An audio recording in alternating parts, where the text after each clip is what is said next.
नमस्कार दोस्तों, योगी आदित्यनाथ अपने भगवान के प्रति भक्ति और अपराधियों को खत्म करने के लिए जाने जाते हैं। बीते दिनों में बागेश्वर धाम में कई बड़े बड़े नेता और बॉलीवुड के एक्टर पधारे, लेकिन बीते दिनों में योगी आदित्यनाथ ने भी बागेश्वर धाम की दर्शन किया था। इसके पीछे की वजह प्रभु श्री राम में भक्ति और हनुमान जी का दर्शन करना योगी आदित्यनाथ के लिए यह आवश्यक हो सकता था। लेकिन वही बागेश्वर धाम जहाँ पर लोगों ने अब बड़े बड़े सवाल खड़े कर दिए हैं कि बागेश्वर धाम के अंदर जो महाराज अपने कृपा दिखाते हैं वे एक ढोंगी है, वे तो लोगों को ठगा करते हैं। लेकिन योगी आदित्यनाथ के दर्शन के बाद अब बागेश्वर धाम को लेकर और सुर्खियों में बनी हुई है। बता दें कि भारत के प्रधानमंत्री नरेंद्र मोदी भी बागेश्वर धाम के दर्शन करके आ चुके हैं। फिलहाल के समय में अयोध्या के अंदर राम मंदिर का भी निर्माण किया जा रहा है, जिसके चलते आप देखे होंगे किस तरह से योगी महाराज और नरेंद्र मोदी भगवान के प्रति अपना भक्ति दिखा रहे हैं। लेकिन हम बात करने वाले बागेश्वर धाम महाराज के बारे में कि बागेश्वर धाम के दर्शन दौरान पर योगी के साथ क्या क्या हुआ। बता दें कि योगी महाराज ने बागेश्वर धाम के दर्शन आज से कुछ महीने पहले ही कर लिया था, जब ये विवाद नहीं हुआ था। बागेश्वर धाम पे कई बड़े बड़े नेता और सेलिब्रिटी ऑलरेडी जा चुके हैं। आज के नजरिए में बागेश्वर धाम को लोग एक संस्था के रूप में देखते हैं, जहाँ पर कई सारे ऐसे लाचार घर के परिवार जाते हैं और बागेश्वर धाम में अपना स्थापन ले लेते हैं। बता दें कि बागेश्वर धाम के अंदर रोजाना करीब लाखों और हजारों लोगों को, भूखे लोगों को खाना खिलाया जाता है। इसके अलावा शादी भी कराई जाती है। इसके अलावा बता दें कि बागेश्वर धाम महाराज के पंडित धीरेन्द्र शास्त्री लोगों के लिए इतना सेवा करते हैं कि उन्होंने लोगों को ठहरने के लिए जो दूर से आते हैं एक अच्छा रूम भी बनवा चुके हैं। लेकिन आज के समय में जो पंडित धीरेन्द्र शास्त्री बागेश्वर धाम महाराज यानी कि बालाजी महाराज के नाम से इतना फेमस है, ये कौन है? ये एक बड़ा अहम विषय बना हुआ है कि आखिर उनको सिद्धि मिली तो मिली कैसे।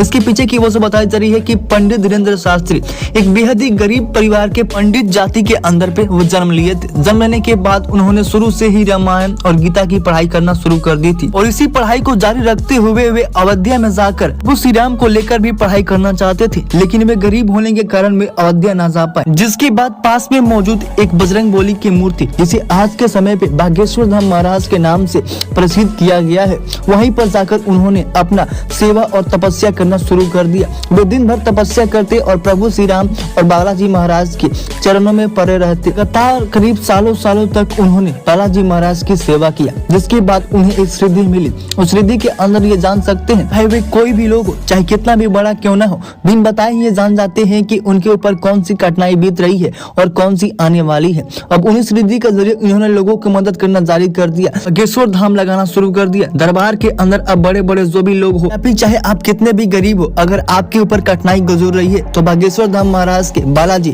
धीरेन्द्र शास्त्री आपके सारी कठिनाई मन में ही जानकर सारे दुख दूर कर देते। जिसके बाद उन्होंने अर्जी लगाना शुरू किया। धीरे धीरे दरबार बढ़ने लगा। दरबार में जाने के लिए आपको सबसे पहले बालाजी महाराज का टोकन लेना पड़ता है। टोकन लेने के बाद आपको दरबार में जाना दिया जाएगा। जाना देने के बाद आपको बालाजी महाराज के भक्त पंडित धीरेन्द्र शास्त्री खुद आपको बुलाएंगे और आपके ऊपर अर्जी लगाकर आपके ऊपर बीत रहे सारे कष्ट को खत्म करेंगे। लेकिन इन दिनों न जाने क्यों लोगों ने उनके ऊपर सवाल खड़े कर दिए हैं। बालाजी महाराज के ऊपर ये बातें कही जा रही है, ये एक ढोंगी बाबा है। दरअसल इसकी बात पूरी शुरुआत मुंबई के नागपुर के तरफ से हुई थी।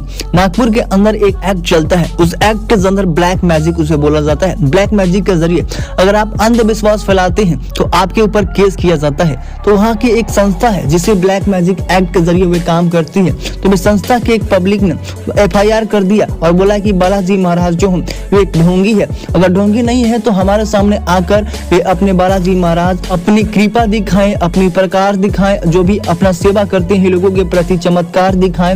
लेकिन बालाजी महाराज उस समय नहीं किए ऐसे कहा जाता है।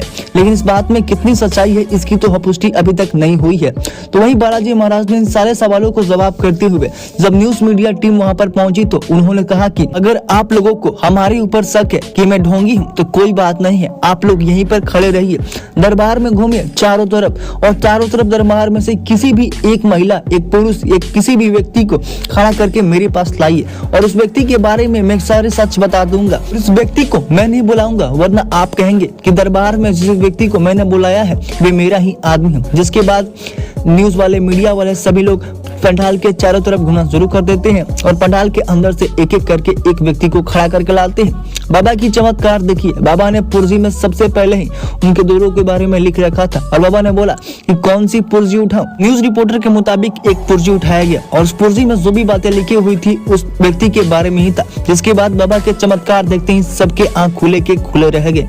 तो फिलहाल के लिए बस इतना ही। मामला से जुड़ी पल पल खबर के लिए हमारे चैनल को सब्सक्राइब जरूर कर लेना। बाबा महाकाल की कृपा से आपका दिन शुभ हो।